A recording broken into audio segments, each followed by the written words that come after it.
wabarakatuh. Di sini kami dari kelompok 3 akan membuat video tentang edukasi penyakit kerja.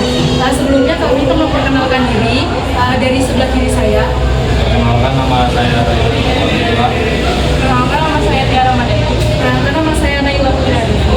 Perkenalkan, nama saya Berliana Aulia Putri. Perkenalkan, nama saya Intan Firdausya. Perkenalkan, nama saya Intan Bisa. Perkenalkan, nama saya Hamidun Sadia. Perkenalkan, nama saya Kira dan Mas Fatiaka. Selamat menyaksikan video kami. Adalah gangguan kesehatan yang disebabkan oleh pekerjaan atau lingkungan kerja. Faktor ini disebabkan oleh gangguan fisik, biologis, kimia, maupun psikologis di lingkungan kerja. Setiap jenis pekerjaan punya resiko tersendiri. Misalnya pekerja pabrik bisa terpapar bahan kimia berbahaya, sementara pekerja kantoran sering mengalami gangguan pada tulang punggung atau mata. Menurut data dari Kementerian Ketenagakerjaan, penyakit kerja menjadi salah satu masalah yang serius mempengaruhi produktivitas dan keselamatan tenaga kerja di Indonesia. Ada beberapa contoh penyakit kerja yang sering terjadi. Yang pertama, penyakit silikosis. Penyakit silikosis terjadi akibat pencemaran debu silika bebas berupa SiO2 yang kemudian masuk ke dalam paru-paru dan menggendap. Silika merupakan salah satu zat yang paling umum di bumi. Silika dapat ditemukan pada material seperti pasir, batu, dan produk bangunan seperti beton dan batu bata. Saat pekerja memotong, menggiling, dan mengebor material yang mengandung silika, debu silika kristal yang berbahaya akan terlepas ke udara saat pekerja bernapas.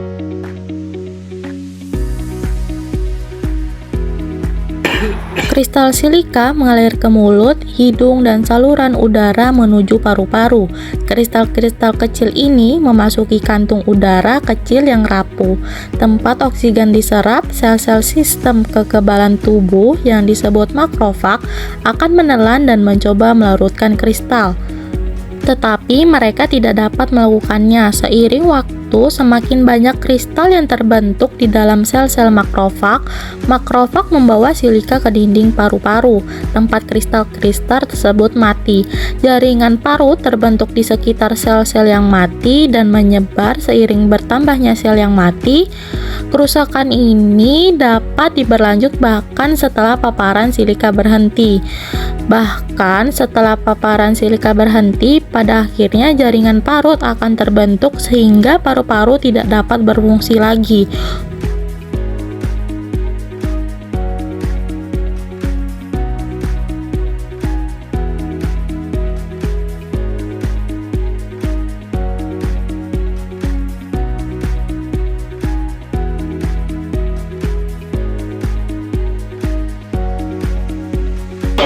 Yang kedua, penyakit asbestosis. Penyakit asbestosis yang disebabkan oleh debu atau serat asbes yang mencemari udara. Asbes merupakan campuran dari berbagai macam silikat, terutama magnesium silikat.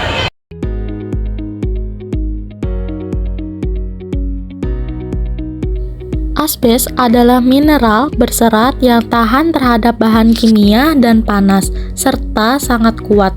Asbes juga ditambahkan ke bahan bangunan di banyak rumah tua. Sebagai pekerja atau pemilik rumah, bahayanya ada saat melakukan renovasi atau pembongkaran. Bahayanya adalah melepaskan serat asbes ke udara saat pekerja menghirupnya, serta asbes masuk ke mulut dan hidung, lalu mengalir melalui saluran udara menuju paru-paru. Serat-serat tersebut bersarang di jaringan paru-paru yang halus, tempat oksigen diserap ke dalam darah. Sel-sel sistem kekebalan tubuh mencoba memecahkan serat asbes, lalu rusak dan mati. Jaringan parut terbentuk di sekitar sel-sel mati dan menyebar. Lalu rusak dan mati. Jaringan parut terbentuk di sekitar sel-sel mati dan menyebar. Lebih banyak serat di paru-paru. Serat asbes dapat bertahan di paru-paru untuk waktu yang lama. Jaringan parut yang dihasilkan terus berkembang selama bertahun-tahun setelah paparan. Akhirnya, begitu banyak jaringan parut yang terbentuk sehingga paru-paru berhenti bekerja. Ketiga, penyakit stenosis. Penyakit yang disebabkan disebabkan oleh pencemaran debu kapas atau serat kapas di udara yang kemudian masuk ke dalam paru-paru.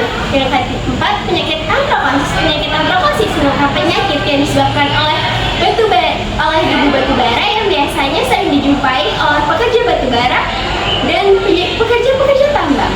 Stres kerja juga termasuk penyakit kerja. Tekanan mental yang tinggi bisa menyebabkan kelelahan emosional, sulit fokus, dan bahkan terjadinya depresi. Ingat, mencegah itu lebih baik daripada mengobati. Oleh karena itu, penting bagi setiap pekerja untuk memahami resiko di tempat kerjanya masing-masing. Pencegahan bisa dilakukan dengan cara menggunakan alat pelindung diri atau APD, menjaga kebersihan lingkungan kerja, dan menerapkan ergonomi yang baik. Perusahaan juga berperan aktif dalam memberikan pelatihan K3 secara rutin. Selain itu, pemeriksaan kesehatan berkala sangat penting agar penyakit kerja bisa terdeteksi sejak dini. Bila ditemukan gejala awal, sebaiknya segera laporkan ke pihak medis atau bagian K3 ke perusahaan. Dengan kerjasama antara pekerja dan perusahaan, lingkungan kerja yang aman bisa tercipta. Ingat, mencegah selalu lebih baik daripada mengobati. Mari kita jaga kesehatan dan keselamatan di tempat kerja.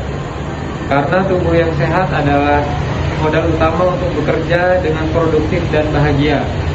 Ini dari kelompok 3, terima kasih sudah menonton.